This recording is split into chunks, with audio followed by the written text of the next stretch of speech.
What's going on, everyone? Seth Miranda here for Adorama TV, coming to you from my studio right here in Manhattan, where we just got to take a shot at the 7200 f2.8 G Master OSS version 2.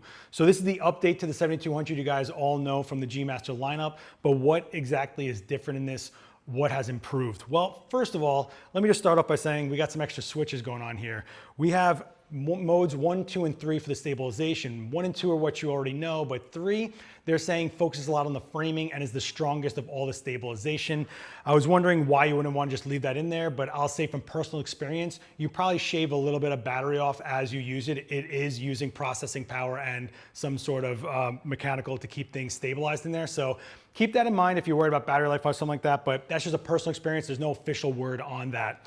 There's also a DMF switch on here, which is really interesting. So DMF allows you to take over from the autofocus with manual focus on the fly. So let's say the camera just isn't getting what you're trying to frame up in your head in focus. It doesn't know what you're trying to shoot. It's just taking a guess at what you're trying to do. Maybe your creative thought is a little different than the AI inside the camera. You can take over really quickly on that focusing ring. But because the switch is on the lens, it's really nice because if you didn't want to accidentally hit the focus off by grabbing the ring wrong, if you're just working really fast, you can keep it off, and that way, no matter what, it still is staying with the autofocus and not getting knocked out by you manually hitting the ring. Really cool, very nice feature to have indeed.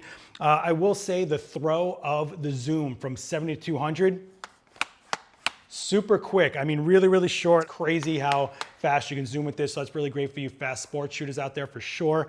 And you have a minimum focusing distance of just over a foot. It's like 1.3 inches or something like that. So if you're someone shooting portraits or trying to get some details on the fly for some press work, it's really nice for that as well. You don't have to worry so much about not being able to focus because you stepped in too close, or maybe you're in a jammed situation in a locker room of a big game or whatever, and you're so close to your subject, you don't have to really worry about the minimum focusing distance handicapping you in that situation.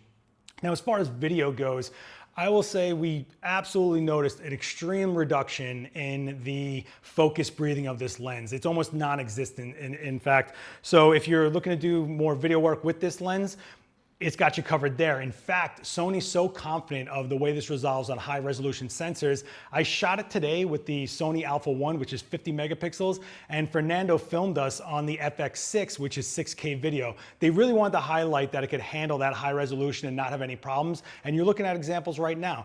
I took our model Dave out onto the balcony and we shot quick with a 3-foot Oct on a B10, and we did some quick headshot type stuff. I kept everything at f2.8, so you're looking at images with that shallow depth of field, shot at 70, 100, 135, and 200 millimeters, so you can see the difference in the way the bokeh acts as you zoom in and out. And you're actually just looking at the quality of this lens from the shots that we took today on the balcony, some with the strobe, and then some we just sat down on the windowsill together and shot with reflected bounced light, so you can take a look at that if you want to see a switch up in the type of lighting that we used.